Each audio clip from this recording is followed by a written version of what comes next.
The Incredible Shrinking Man by Richard Matheson. Our tragic story begins like a simple summer vacation. While sailing with his wife Louise, Scott Carey passes through a strange yellow mist, a shimmering cloud filled with mysterious radiation. Moments later, Scott unknowingly breathes in traces of insecticide, a common poison that becomes a deadly catalyst. The two forces join inside him, slowly rewriting his very structure, long before he realizes it. The first signs are small, a little weight loss, a belt that suddenly feels loose. Scott tells himself it's just stress or diet, because a man can't really shrink. The illusion breaks when his wedding ring, that golden symbol of stability, slips off his finger and falls to the floor. The sound feels like a sentence. Scott understands he's shrinking, and the change has only begun. He starts to write everything down, desperate to understand his own decline. Doctors confirm the worst. There is no cure. The diagnosis falls cold, an irreversible loss of about 1/7 of an inch per day.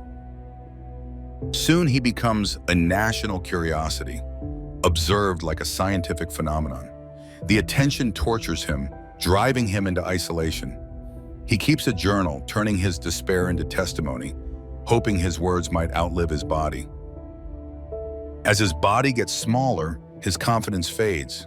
Frustration turns to anger, fear to resentment. He lashes out at Louise, feeling stripped of his role as husband and protector. Their marriage slowly falls apart. Shame grows as Scott begins wearing clothes made for a child. He no longer sees himself as a man, but as a burden. To comfort him, Louise builds a miniature world, a dollhouse placed on top of a dresser. The tiny refuge soon becomes a prison, a cruel reminder of how little control he has left. Then comes the ultimate betrayal of scale. Their cat, Butch, once harmless, now appears gigantic and deadly. The same animal he used to pet now hunts him like prey. One afternoon while Louise is out, Butch knocks over the dollhouse. The fragile world shatters, and Scott is thrown across the room. Before he can size, a draft from the open door lifts his tiny body and blows him into the void. In an instant, every link to the human world is gone. He hits a dusty window, slides through a crack, and lands on the cold, damp floor of the basement. This forgotten place becomes his new reality, a land of giant shadows and monstrous debris. Above him, Louise and her brother Marty search, but his tiny voice cannot reach them. Believing him dead, they stop looking. Scott is alone now, invisible, forgotten by the world. His mind shifts into survival mode. Food and water become desperate obsessions. A single crumb of cake on the wall looks like a treasure far beyond reach. He builds a plan, a safety pin for a spear, a thread for a rope. Climbing the wall becomes an act of heroism, and that crumb, a victory of will. As he keeps shrinking, ordinary sounds grow unbearable. The hum of the water heater roars like an engine in the dark. The boiler beats at regular intervals, a monstrous heart pounding through the walls. Every sound, once harmless, becomes an assault on his nerves. Even water becomes the enemy. A simple puddle turns into a deadly lake. Scott rides a matchbox as a raft, facing currents strong enough to drown him in a second. He fights against the strange laws of this new world, battling the surface tension that pulls him down. Each breath is a victory against a universe that wants him gone. In this world of giants, one creature rules them all, the Black Widow. Its dark body and red hourglass shine like a living nightmare. Scott knows he must fight her to survive. He prepares for battle. He sharpens his safety pin into a weapon, a tiny warrior now, ready for a mythic duel that will decide his life. The battle begins, fierce, desperate. The spider leaps from its web.